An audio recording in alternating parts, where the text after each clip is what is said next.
আমার ক্লাসে যারা স্মার্ট ছিল, তথাকথিত স্মার্ট, ক্লাস বাদ দিয়ে মারামারি করতো, এইসব কাজ করতো আর কি। যখন হাই স্কুলে গেলাম দেখলাম তারা নাই, ড্রপ আউট হয়েছে। তখন তো অনেক ফেল থাকতো। তথাকথিত স্মার্ট যারা ছিল প্রাইমারি স্কুলে আমার সাথে, তারা হাই স্কুলে যায় নাই। হাই স্কুলে যারা আমার সাথে তথাকথিত স্মার্ট ছিল, ক্লাস বাদ দিয়ে পিছনে যে বিড়ি খেত, সিনেমা দেখতে যেত হাই স্কুলে, ক্লাস 8 7 পড়ে 9 পড়ে, তাদেরকে আমি আর কলেজে গিয়ে পাই নাই, কারণ তারা স্মার্ট ছিল, তথাকথিত স্মার্ট। কলেজে যারা স্মার্ট ছিল তারা ইউনিভার্সিটি যায় নাই। ইউনিভার্সিটি যারা অতিমাত্রায় স্মার্ট ছিল তারা আর পরে তাদেরকে খুঁজে পায় না। অতএব তোমরা তথাকথিত স্মার্ট হওয়ার চিন্তা বাদ দিয়ে দীর্ঘমেয়াদে কিভাবে স্মার্ট হওয়া যায় সেই চিন্তা করবে, সেটা যেন মাথায় থাকে। আমি দীর্ঘমেয়াদে স্মার্ট হব, আমি সেই ছেলে হব, হয়ে মানুষ হিসাবে আমার যা যা দায়িত্ব আমার পরিবারের প্রতি, আমার সমাজের প্রতি, আমার দেশের প্রতি, এটা আমি পালন করব। এটা তোমার পণ থাকবে। এরপরে যে কথা আমি বলবো, যে কোনো লক্ষ্য অর্জনের জন্য, স্বপ্ন বাস্তবায়নের জন্য কি দরকার? কর্ম পরিকল্পনা। তোমার একটা কর্ম পরিকল্পনা থাকবে। দেখো সরকার কাজ করে, সরকারের কর্ম পরিকল্পনা আছে বিভিন্ন রকমের। 1 বছর মেয়াদী কর্ম পরিকল্পনা হলো বাজেট। তারপরে সরকারের 30 সালের মধ্যে করবে এমন অনেক কর্ম পরিকল্পনা আছে। 2041 সালের মধ্যে করবে এরকম কর্ম পরিকল্পনা আছে। তোমারও একইভাবে তুমি আগামী 2 বছরের মধ্যে কি কি করবা, 2 বছরের মধ্যে উচ্চ মাধ্যমিক পাস করবে, ভালো রেজাল্ট, ওইদিকে যারা বসছো, সেই স্বপ্ন থাকবে, কর্ম পরিকল্পনা থাকবে। 2 বছরের মধ্যে 1 মাসে কি করবা, 1 বছরে কি করবা, 2 বছরে কি করবা, এগুলো সবকিছু লেখা থাকবে। এটা করার জন্য তোমাকে কি কি করতে হবে, কি কি এফোর্ট দিতে হবে, এটা তোমার পরিকল্পনায় থাকবে। তোমরা যারা এবার উচ্চ মাধ্যমিক পাস করলে, তোমরা এখান থেকে যে একজনকে জিজ্ঞেস করলাম কোথায় পড়তে হলো, মৌলভীবাজার, কেউ সিলেটে, কেউ অন্য কোনো জায়গায়, ঢাকায়। তুমি স্নাতক পাস করে কোথায় যাবে, কি করবে, সবগুলো প্ল্যান থাকে। প্ল্যান ছাড়া, সঠিক পরিকল্পনা ছাড়া কোনো স্বপ্নই বাস্তবায়ন হয় না। তোমাদের মনে মনে হোক, লিখিত হোক, যেভাবে হোক, পরিকল্পনা যেন থাকে। আমার কথা বলছি, আমি গ্রামের ছেলে, খালি পায়ে লুঙ্গি পরে স্কুলে গিয়েছি, কিন্তু আমার একটা পরিকল্পনা ছিল, স্বপ্ন ছিল। আমি আলটিমেটলি আমার স্বপ্ন বাস্তবায়ন করতে পেরেছি। এতে অনেকের প্রতি আমি কৃতজ্ঞ। তোমরাও সেই পরিকল্পনায় সামনে বাড়বে। জয় বাংলা বলে আগে বাড়ো, জয় বাংলা বলে আগে বাড়তে হবে, ঠিক আছে? আমি পারবো কি পারবো না এরকম চিন্তা করা হবে না, লাভ নাই। এর পরের কথা, জয় বাংলার কথা যেহেতু আসলোই, দেশকে ভালোবাসতে হবে। আজকাল একটা কথা আমি মাঝে মাঝে শুনি, এখন যদি 71-এ মুক্তিযুদ্ধ হয় তাহলে ছেলে পেলে যুদ্ধে যাবে না। 71 সালে অনেকেই বুলেটের সাথে বুক পেতে দিয়েছে, এখন দিবে না। কেন দিবে না? সবাই কি করবে বলে আর কি, লোকজন মোবাইল চালাবে। বলা হয় থাকে এই জেনারেশন হেড ডাউন জেনারেশন, মাথা নিচু করে মোবাইল চালানো জেনারেশন। তাদের কথা সত্য না মিথ্যা? তাদের কথা সত্য নয়, এটা তোমাদের প্রমাণ করতে হবে। তোমরা দেশকে ভালোবাসবে। দেশের বিরুদ্ধে যারা, তাদের পক্ষে আমরা নাই, তাদের সাথে আমরা নাই, এইখানে কোনো আপোষ নাই। যে কোনো মূল্যে আমি দেশের প্রতি আমার ভালোবাসা আছে, আমি প্রমাণ করব। দেশের বিরুদ্ধে যদি কেউ থেকে থাকে, তার সাথে আমার কোনো সম্পর্ক থাকবে না। গুরুত্বপূর্ণ, খুবই গুরুত্বপূর্ণ। নারীদের সম্মান করতে হবে। সে আমার বোন হোক, আমার বোন না হোক, আমার মা হোক, আমার মা না হোক, কারো না কারো তো বোন, কারো না কারো তো মা। নারীদের অসম্মান হয় এমন কোনো কিছুই যেন আমার আচরণে না থাকে, আমার কথায়, আমার চিন্তায়, আমার ভাবনায়, আমার কাজে। মনে থাকবে? ছেলেদের জন্য বিশেষ করে বলছি, অবশ্যই অবশ্যই 100 ভাগ এটা আমল করতে হবে। মাদক থেকে দূরে থাকবো। এখানে কেউ কেউ আছো মাদক গ্রহণ করো বা মাদক গ্রহণকারীকে চিনো? গাঁজা নাই, থাকা স্বাভাবিক না। তো যেখানে, যে স্কুলের পিছনে এনারা আছেন, এই স্কুলের শিক্ষার্থীরা, যে এই কলেজের শিক্ষার্থীরা মাদক গ্রহণ করবে না কোনোভাবেই। বন্ধুদের অনুপ্রেরণায় বা বন্ধুদের প্ররোচনায় বলবে এটা, এবং কারো দেখা দেখি বা তথাকথিত স্মার্ট হওয়ার জন্য আমি কোনোভাবেই মাদক গ্রহণ করব না। মনে থাকবে? আচ্ছা, মেয়েরা তো মাদক গ্রহণ করে না, ছেলেদের কেউ কেউ হয়তো বা করতে চাইতে পারে, বা বন্ধুদের পাল্লায় পড়লে হয়তো বা ওইদিকে যেতে পারে। আশা করি এই প্রতিষ্ঠানের কোনো শিক্ষার্থী ওইদিকে যাবে না। আমি প্রথমে বলেছিলাম লেখাপড়ার কথা। লেখাপড়ার সাথে সাথে আরো কয়েকটা বিষয় লাগবে। নাম্বার 1, কবিতার কথা বলেছি, গানের গান আছে, নাটক আছে, শিল্প সাহিত্যের চর্চা করতে হবে। লেখাপড়াটা হলো এক। আমি লেখাপড়া 100তে 100 পেলাম মানে আমি 1 পেলাম। তারপরে একের সাথে যতগুলো শূন্য বেশি দেওয়া যায়, একের মান তত বাড়ে। আমি যদি গান পারি, কবিতা আবৃত্তি করতে পারি, তাহলে আমার কদর, আমার দাম আরো বেড়ে যাবে। তোমরা শিল্প সাহিত্যকে ভালোবাসবে, রবীন্দ্রনাথ পড়বে, নজরুল পড়বে। এখানে নাকি একটা স্কুল হয়েছে, মুক্তিযোদ্ধা রবীন্দ্র নজরুল স্কুল বা একাডেমি। আস্তে আস্তে আমি আমার আপনজন আরেকজন ওখানে বসাতে স্বামী সবার কাছে শুনতেছিলাম। রবীন্দ্রনাথ পড়তে হবে, নজরুল পড়তে হবে, কবিতা পড়তে হবে, গান ভালোবাসতে হবে, নাটক ভালোবাসতে হবে, সবকিছু করতে হবে। কোন সুস্থ মানুষ এগুলিকে পছন্দ করে না এমন হতে পারে না। ইংরেজি জানতে হবে। আজকাল ইংরেজি শেখা খুব কঠিন না। এখানে আমির হোসেন স্যার এখানে ইংরেজির খুবই দক্ষ হেডমাস্টার। তো ইংরেজি ছাড়া চলবে না। তোমরা লাল সালু পড়েছো কিনা আমি জানি না, ওখানে দেখেছি আক্কাস হ্যাঁ নাকি ইংরেজি শিখছে, ইংরেজি শিখলে কি এর মাথা ঠিক থাকে? মোরল বলেছিল আক্কাসকে।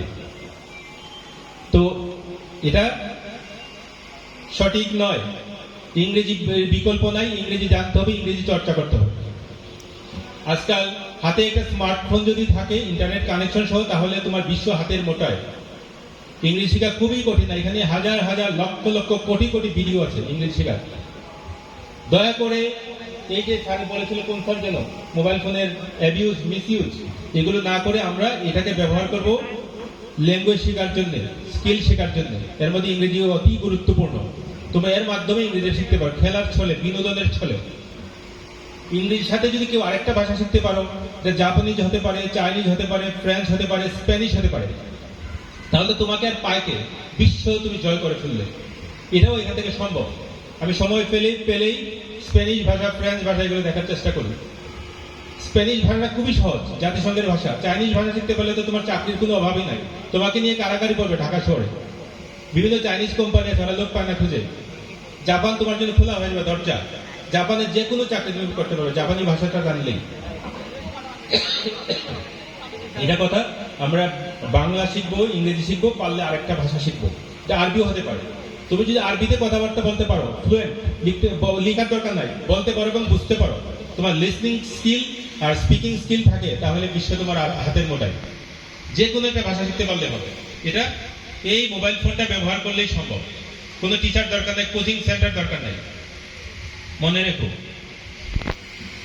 এখন আমি আরেকটা কবিতার কথা বলবো, সুকুমার রায়। কবিতাটার নাম হলো 16 আনায় মিছে। মনে আছে? বিদ্যে বুঝাই বাবু মশাই, চরে শখের বোটে, মাঝিরে কন কি মনে নাই? মাঝিরে কন বলতে পারো সূর্য কেন উঠে? জানো না? মানে একজন পণ্ডিত মশাই নৌকায় উঠছেন, উঠে মাঝিকে বলছেন, তুমি জানো সূর্য কেন উঠে, জোয়ার কেন আসে, চাঁদ কেন বাড়ে কমে, নানান প্রশ্ন। মাঝি বলে ফেলিয়ে তাকায়, কিছু জানে না সে। তখন নদীতে জোয়ার আসলো না, ঝড় উঠলো। তখন মাঝি তাকে বলে, সাঁতার জানেন বাবু? তখন তো উনি জানেন না। তখন বাবু তখন তাকে বলছে, তোমার জীবন 4 আনায় মিছে, 8 আনায় মিছে, 16 আনায় মিছে। তখন যখন সাঁতার জানেন না, মাঝি তাকে বললো, তোমার জীবন 16 আনায় মিছে। তুমি লেখাপড়া শিখবে, এগুলো বললাম, এগুলো শিখবে, শিল্প সাহিত্যের চর্চা করবে, ঠিক আছে। তোমাকে লাইফ স্কিল, এই সাঁতারটা জানতে হবে, তোমাকে সাইকেল চালাতে জানতে হবে, মোটরসাইকেল চালানো জানতে হবে। অনেকে ভালো ভালো মোটরসাইকেল চালানো আমি দেখতে পাই। তোমাকে কি এগুলো জানতে হবে। এই স্কিলগুলো তোমাকে, রান্না জানতে হবে। রান্না করতে পারো? মায়ের দিন বাপের বাড়ি, নানা বাড়ি নাইয়ের গেলেন, তখন তুমি রান্না করতে পারলেন না, কাজ হবে না, না খেয়ে থাকতে হবে। সাঁতার না জানলে বাবুর মতো 16 আনায় মিছে হয়ে যাবে। তোমাকে ড্রাইভিং জানতে হবে। ড্রাইভিং পারো কে কে? গাড়ি চালাতে পারো? বাইসাইকেল চালাতে পারো? মেয়েরা বাইসাইকেল গুড, অনেকেই। তো বাইসাইকেল জানতে হবে, মোটরসাইকেল চালাতে জানতে হবে, গাড়ি চালানো জানতে হবে। তুমি যে ভালো ড্রাইভিং জানো, তাহলে তোমার চাকরির কোনো অভাবই নাই। আমি ইউনিভার্সিটি পাস করি, গাড়ি চালালে অসুবিধা আছে? কোনো অসুবিধা নাই। এইসব লাইফ স্কিলগুলো আমার জানা থাকতে হবে লেখাপড়ার পাশাপাশি। শুধু লেখাপড়া না, শুধু এটাও না, দুইটাই জানতে হবে, ঠিক আছে। খেলাধুলা করতে হবে। প্রত্যেকে অন্তত একটা খেলা এক্সপার্ট হওয়া লাগবে। আমি যেখানে গেছি বলেছি প্রত্যেকটা স্কুল অন্তত একটা খেলা এক্সপার্ট হতে হবে। এই স্কুলে হকি টিম থাকবে, এই স্কুলে ভলিবল টিম থাকবে, এই স্কুলে টেবিল টেনিস টিম থাকবে, এরকম তোমার একটা নিজস্ব খেলা থাকবে। আমি এই খেলায় এক্সপার্ট। এটা কি খুব কঠিন কাজ? আমি ফুটবল খেলবো, আমি ক্রিকেট খেলবো, আমি ভলিবল খেলবো, আমি ব্যাডমিন্টন, তো মেয়েরা অনেক ভালো খেলতে পারে, আমি টেবিল টেনিস খেলবো, অন্তত একটাতে এক্সপার্ট হোক। এটা হবে আমার পক্ষ থেকে উপদেশ কিংবা পরামর্শ। যে ভালো খেলাধুলা পারে তার ডিসিপ্লিনের কোনো কমতি থাকে না, লাইফটা তার কাছে অনেক ইজি হয়ে যায়।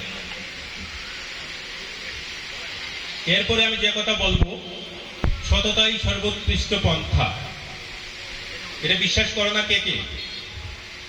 যারা অসৎ, আমার ছেলে একজন আছে ছোট, উনি ক্লাস 10-এ পড়ে, বলে চোর আঙ্কেল। ছোটবেলায় বলতো আর কি, তাকে শেখানো হয়েছিল যে বড়দেরকে আঙ্কেল করে বলতে হবে, বাবার বয়সী যারা, বাবার বন্ধু যারা। এবং সে একদিন বলছে যে বাবা চোর আঙ্কেল তো আসবে, দরজাটা বন্ধ করতে হবে। সে ভাবছে যে সবাইকেই বলতে হবে চোর ও আঙ্কেল। চোর আঙ্কেলরা হয়তো বা সাময়িকভাবে লাভবান হবে, ভালো অবস্থায় থাকবে, কিন্তু দিনের শেষে দীর্ঘমেয়াদে লাভ নাই, লুজার, তারা ক্ষতিগ্রস্ত হবে। যারা সৎ তারাই দিনের শেষে বিজয়ী হবে, লাভবান হবে। আমরা এতেও কোনো আপোষ করব না। সততাই সর্বোৎকৃষ্ট পন্থা, দিনের শেষে এটা সত্য, এটা মানতে হবে, জানতে হবে, একদম আমল করতে হবে। এরপরে আমি যে কথাটা বলবো, মা বাবা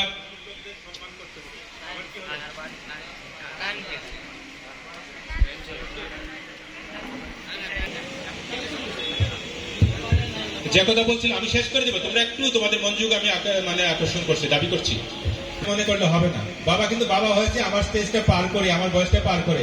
মা কিন্তু আমার বয়স পার করে মা হয়েছে। শিক্ষক তারাও আমার মতো ছাত্র ছিলেন।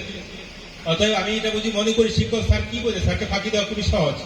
কিন্তু আমার বাবাকে, আমার মাকে, আমার শিক্ষককে আমি যতই মনে করি না কেন ফাঁকি দিতে পারবো না, বা তাকে আন্ডারমাইন, আন্ডারগ্রেড করা উচিত হবে না। করলে আমি বোকামির কাজ করবো। আছে কি? আছে? আচ্ছা, তো বাবা মাকে মান্য করতে হবে, সম্মান করতে হবে, এতে কোনো আপোষ নাই, এখানে কোনো ছাড় নাই। শিক্ষককে সম্মান করতে হবে, এখানে কোনো ছাড় নাই। যারা মা বাবাকে সম্মান করে না, শিক্ষককে সম্মান করে না, তাদের জীবন কিন্তু দুর্বিষহ হয় লং রানে, দীর্ঘমেয়াদে। কথাটা আমরা মনে রাখবো। এবার একটা গুরুত্বপূর্ণ কথা বলবো, মানে যা যা বলেছি তাদের কম গুরুত্বপূর্ণ তা না, তার চেয়ে বেশি গুরুত্বপূর্ণ ধর্ম পালন। আমি হিন্দু হই, মুসলিম হই, খ্রিস্টান, বৌদ্ধ যাই হই না কেন, আমার ধর্ম আমি আন্তরিকভাবে নিষ্ঠার সাথে পালন করব। একই সাথে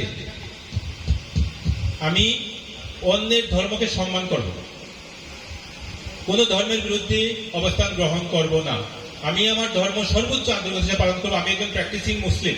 আমি সকালে ঘুম থেকে উঠে প্রথমে আমি ফজরের নামাজ আদায় করি, দিন শুরু করি। ঘুমানোর আগে এশার নামাজ পড়ে ঘুমাই। কিন্তু আমি অন্য কোনো, এর মানে এই নয় যে আমি অন্য ধর্মকে আমি অবহেলা করবো, অসম্মান করব। এটা যদি করি তাহলে আমাদের সামাজিক সম্প্রীতি নষ্ট হবে, আমাদের উন্নয়ন ব্যাহত হবে। আমরা শিক্ষিত মানুষ, সচেতন মানুষ, আমাদের গন্তব্য অনেক দূরে। আমরা কখনোই ধর্মীয় সংহতি নষ্ট হয়, ধর্মীয় সুসম্পর্ক নষ্ট হয়, এরকম কাজ করব না। যদি কেউ করে তাদের সাথে আমরা নাই। এখানে আমি একটা কথা বলতে চাই, অনেকে ধর্ম পালন করে করে এত বেশি পালন করে জঙ্গি হয়ে যায়। খুবই খুবই খারাপ। অতিরিক্ত কোনো কিছুই ভালো না। জঙ্গিবাদ সমাজের শত্রু, দেশের শত্রু, ধর্মের শত্রু, উন্নয়নের শত্রু।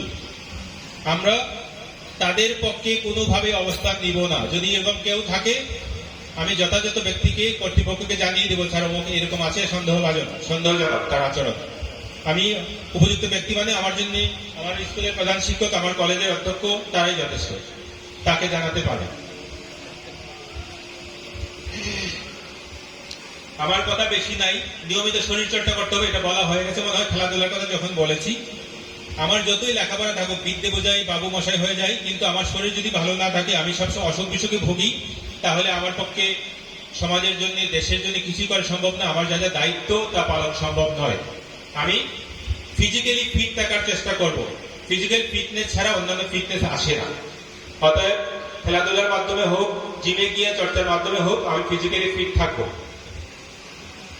এতে কোনো ছাড় নাই, না আছে? আচ্ছা, আত্মবিশ্বাস, আমি পারবো, আমার দ্বারাই হবে, এই বিশ্বাসটা মনে ধারণ করতে হবে, পোষণ করতে হবে। তুমি যতই যোগ্যতা থাকুক, তুমি যে মনে করো না আমার দ্বারা হবে না, আমি পারবো না, তাহলে তুমি সত্যি পারবে না, তোমার দ্বারা হবেই না। তোমরা পারবে? আমরা পারবো? জোরে বলো, হাত দেখাও। পারবে? বলো আমরা পারবো। জোরে, আমরা পারবো, আমরা পারবোই পারবো। তুমি মনে করো যদি আমি একটা উপজেলা লেভেলে না, উপজেলারও নিচে ইউনিয়ন লেভেলে থাকি, ইউনিয়ন লেভেলের একটা কলেজে পড়ি, আমার চেয়ে উপরে জেলা লেভেলে যারা আছে, কুলাউড়া কলেজে পড়ে, তারা নিশ্চয়ই আমার চেয়ে উন্নত, আমার চেয়ে শক্তিশালী। এরপর যারা মৌলভীবাজার সরকারি কলেজে পড়ে, তারা আমার চেয়ে শক্তিশালী।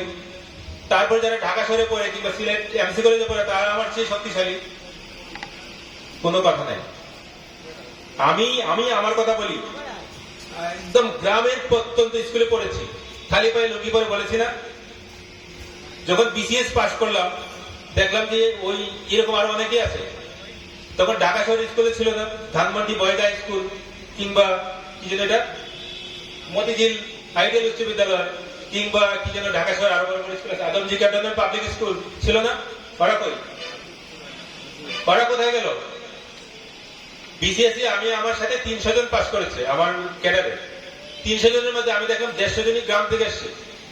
হারুডাঙ্গা উচ্চ বিদ্যালয়, হারুডাঙ্গা উচ্চ বিদ্যালয় মানে হলো একটা খুবই নিচের পর্যায়ের স্কুল। যদি সে পারে, আলী আহমেদ উচ্চ বিদ্যালয় কলেজ, এটা তো অনেক কলেজের চেয়ে ভালো কলেজ, যেখানে আলী নকি খান যেখানে সভাপতি, যেখানে আব্দুল কাদির যেখানে অধ্যক্ষ, অনেক স্মার্ট। আর এইসব লোকজন যাদের পিছনে আছেন, তো তুমি পারবে না? আমি ছোট স্কুলে ছোট কলেজে পড়ি, আমার বাবা গরিব, এরকম মনে করার কোনো কারণ নাই। আমি পারবো এবং পারবোই পারবো। আত্মসম্মান বোধ, যার আত্মসম্মান বোধ নাই তার কিছুই নাই। যে মানুষের আত্মসম্মান বোধ আছে, সে কোনো খারাপ কাজ করতে পারে না, সে কারো কাছে নত হতে পারে না, সে কারো কাছে হাত পাততে পারে না, সে কারো উপরে নির্ভরশীল হতে পারে না। তোমাদের আত্মসম্মান বোধ জাগায় তুলতে হবে, নিজেদের মধ্যে সম্পর্ক বাড়াতে হবে।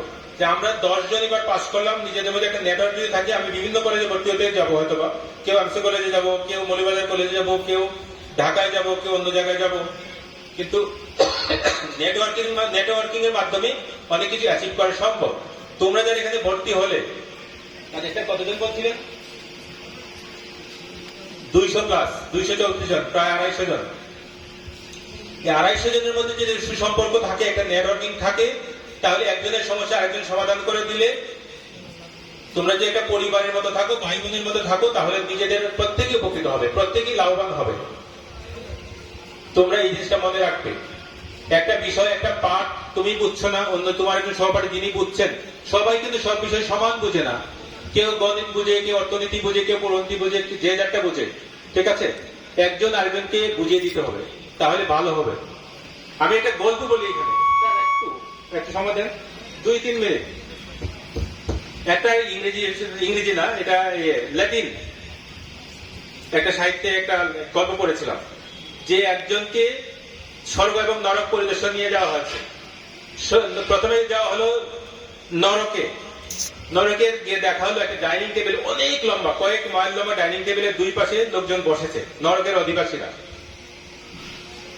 প্রথম স্বর্গের দিকে যাওয়া, স্বর্গের অধিবাসীরা বসেছে, বসে সামনে অনেক উপাদেয় খাবার, আর প্রত্যেকের হাতে অনেক লম্বা লম্বা চামচ, স্পুন, ফর্ক, কাঁটা চামচ এবং চামচ। তারা খাওয়ার চেষ্টা করছে, খাইতে পারছে না। চামচদের নিয়ে তারা একজনের মাথায় পড়ছে, একজনের পিঠে পড়ছে, খাবার কারো মুখে পড়ছে না। তখন তিনি বুঝলেন এটা হলো নরক যন্ত্রণা, সামনে অনেক মজার খাবার, খাওয়া যাচ্ছে না। তখন যিনি ভিজিটর, তাকে নিয়ে যাওয়া হলো স্বর্গ পরিদর্শনে। গিয়ে উনি দেখলেন কি, একই রকম সেট আপ, একই রকম টেবিল, একই রকম চামচ, একই রকম মানুষ, 2 দিকে বসা, কিন্তু তারা খাইতে পারছে। কি ব্যাপার? এই চামচ দিয়ে ওই 1 মাইল দূরের লোককে খাই দিচ্ছে, আর সে ওই আরেকজনকে খাই দিচ্ছে। বোঝা গেল বিষয়টা? নরকে নিজে খাওয়ার চেষ্টা করছে, খাইতে পারছে না। স্বর্গে একই চামচ একই খাবার ও একজন খাইয়ে দিচ্ছে। এটা একটা দৃষ্টিভঙ্গির বিষয়। আমি তোমাদের এই উদাহরণটা দিলাম তোমরা যাতে এখান থেকে শিখতে পারো। তোমরা একজন আরেককে হেল্প করবে। তোমরা একই মাটির সন্তান, একই এলাকার মানুষ, একই বাতাসে নিঃশ্বাস প্রশ্বাস নাও, একই জায়গায় বড় হয়েছো, জীবনের শেষ দিন পর্যন্ত একই জায়গায় থাকবে। তোমাদের মধ্যে যেন কোনো কম্পিটিশন না থাকে, তোমরা যেন একজন আরেককে হেল্প করতে পারো। আমরা একজন আরেকজন হাত ধরে সামনে এগিয়ে যাব। এটা হলো আমাদের স্ট্র্যাটেজি, পলিসি। এটা যেন তোমাদের মনে থাকে। বৃত্তের বাইরে যেতে হবে। তোমরা এই জিনিসটা দেখেছো যে এই যে 12টা বৃত্ত দিয়ে ডট দিয়ে বলা হয় যুক্ত করতে একটা সিঙ্গেল লাইনে একটা বক্সের ভিতরে জোড়া লাগাতে পারো? কে কে পারবা? আচ্ছা যাক, দেখো তুমি আমাদের মিস্টার গুগলের কাছে জিজ্ঞেস করলে পাইবে। Out of the box, out of the box চিন্তা করতে হবে, কাজ করতে হবে। বক্সের বাইরে গিয়ে আমরা চিন্তা করব, একটু ইনোভেটিভ হবো, একটু ক্রিয়েটিভ হবো। যদি হই যা যা বললাম, তুমি যেটাকে বিশ্বাস করো, প্রথমে এটাকে যদি তুমি প্র্যাকটিস করো, তাহলে তুমি মানুষ হিসাবে একটা পেশার মানুষ হিসাবে তুমি সফল হবে। তুমি লেখাপড়া সফলভাবে শেষ করবে, তোমাকে লেখাপড়া শেষ করে তুমি পেশা জীবনে প্রবেশ করবে। তারপর তুমি তোমার পরিবারের প্রতি দায়িত্ব পালন করতে পারবে, পরিবারে আশা বসা পূরণ করতে পারবে, তুমি তোমার সমাজের, তোমার দেশের প্রতি দায়িত্ব পালন করতে সক্ষম হবে। এইসব মানুষগুলো যাদের 1 ঘন্টার সময়ের মূল্য আছে, এখানে তো তারা কখন এসছেন? তোমাদের জন্য সময়টা উৎসর্গ করলেন। এই এলাকাবাসী তোমাদের জন্য ভবনটা উৎসর্গ করলেন। এই এলাকাবাসী তোমাদের জন্য ফার্নিচার উৎসর্গ করলেন। এই যে জমিটা দেখছো, এই জমিটা কি সরকার দিয়েছে? কে দিয়েছে? স্কুলের নাম, কলেজের নাম কি? আলিয়া আমজদ। একজন ব্যক্তি দিয়েছেন, একটা পরিবার দিয়েছে। আমি জিজ্ঞেস করতেছিলাম সভাপতি মহোদয়কে যে এইটা এখানে যদি কলেজ না হতো, স্কুল না হতো, তাহলে জমিটা কি হতো? উনি বলেন আমাদেরই থাকতো, হয়তো আমাদের উত্তরাধিকার আমরা ভাগ করে নিতাম, একটু একটু পাইতাম। প্রতিবার তারা এটা উৎসর্গ করেছেন কেন? তারা তাদের সম্পদ উৎসর্গ করেছেন, সময় উৎসর্গ করেছেন। তোমরা বড় হয়ে তোমাদের যারা উত্তরসূরি হবেন, তোমাদের পরবর্তী প্রজন্ম, তাদের প্রতি তোমরা দায়িত্ব পালন করবে। এটাই তোমাদের কাছে ওনাদের প্রত্যাশা, আমাদের প্রত্যাশা, জাতির প্রত্যাশা। তোমরা পারবে? পারবে। আমি বিশ্বাস করি তোমরা পারবে। তো অধ্যক্ষ মহোদয়, আপনি পারবেন, আপনি পেরেছেন। আমি জীবনে যা যা পুণ্য কাজ করেছি তার মধ্যে একটা হলো এই কাজী স্যারকে এইখানে নিয়োগ দেয়া। ওনাকে নিয়োগ দেওয়ার না পক্ষে, মানে নিয়োগ না দেওয়ার পক্ষে অনেক যুক্তি ছিল, অনেকে দাঁড় করিয়েছেন। কিন্তু অনেকেই আমরা অবস্থান নিয়ে না যে এই কাজী স্যার ছাড়া এই প্রতিষ্ঠান উঠে দাঁড়াবে না। এবং ঠিকই আমাদের প্রেডিকশন সত্য হয়েছে। উনি এটাকে দাঁড় করিয়েছেন, সামনে যাচ্ছেন। জয় বাংলা বলে আগে বাড়ছেন এবং আরো অনেক দূরে যাবে। তোমরা প্রতিষ্ঠানে এসছো, 2 বছর পরে চলে যাবে। তোমরা চলে যাচ্ছ, তোমরা যখন যাবে, গেলেও তোমরা এই প্রতিষ্ঠানের ছাত্র, এটা যেন থাকে। আমি কুলাউড়া থেকে যখন যাই 12 বছর আগে, তখন বলেছিলাম যে কম্পাসের 2 পা বৃত্ত কিভাবে আঁকে? 1 পা মাঝখানে দিয়ে, একটা বাইরে ছোট ছোট হয়, বড় হয়, মাঝখানটা কি জায়গায় থাকে নাকি সব নড়ে? আমি বলেছিলাম আমি যেখানেই যাই আমার মাঝখানের পা কুলাউড়াতে থাকবে। আমি আশা করি আমার কথা রাখতে পেরেছি। কুলাউড়ার মানুষের কাছ থেকে আমি অনেক সহায়তা পেয়েছি, সাহায্য পেয়েছি। আমি যখন ছিলাম, আমি একটু সময় নিয়ে একটু বলছি, এই সুলতানপুর স্কুল ছিল গরু ঘাস খাওয়ার মাঠ। স্কুলের দাদা যিনি ছিলেন, তিনি এসে আমাকে বললেন যে স্কুলের জমিটা আমরা ফেরত নিতে চাই। অনেক বছর থেকে এখানে স্কুল কিছু নাই, মাঠ হয়ে আছে। আমি বলছি মাঠ থাকুক, কিন্তু স্কুলের জমি ফেরত দেওয়া যাবে না, আসেন আমরা স্কুলটা আবার দাঁড় করাই। উনি বলছেন না কামাল সাহেব, উনি বললেন না, অনেক চেষ্টা হয়েছে, আমরা ফেল করেছি, পারবো না, এটা সম্ভব না, আমার জমিটা ফেরত দেওয়ার ব্যবস্থা করেন। আমাদের ফেরত আবার একটু চেষ্টা করে শেষ। তখন আমাদের আজকে সভাপতি মহোদয় ছিলেন, তাকে নিলাম, এলাকার আরো কয়েকজনকে নিলাম, নিয়ে আমরা ঠিকই স্কুলটা দাঁড় করিয়েছিলাম। প্রধান শিক্ষক আমাকে ফোন করেছিলেন, তিনি এখানে আসেন নাই না? আচ্ছা যাই হোক, এখন নাকি এখানে 450 স্টুডেন্ট, শিক্ষার্থী, মেয়ে। সুলতানপুর বালিকা উচ্চ বিদ্যালয় নাম শুনেছো তোমরা? এলাকাবাসীর চেষ্টায় হয়েছে এটা। একজন মনসুব আলীর কথা বলি, তিনি আছেন? মনসুব আলী জালালাবাদ স্কুলে একটা ভবন মানে একটা বড় শ্রেণীকক্ষ করে দিয়েছে আমার এক কথাতে। Jalalabad high school. এইরকম অনেক ভাবে আমি এই উপজেলার মানুষের কাছে সহায়তা পেয়েছি। যা যা বলেছি তারা আমাকে সম্মান করেছেন। আমি তাদের কাছে আমার এই দায় আমি কখনোই ভুলব না।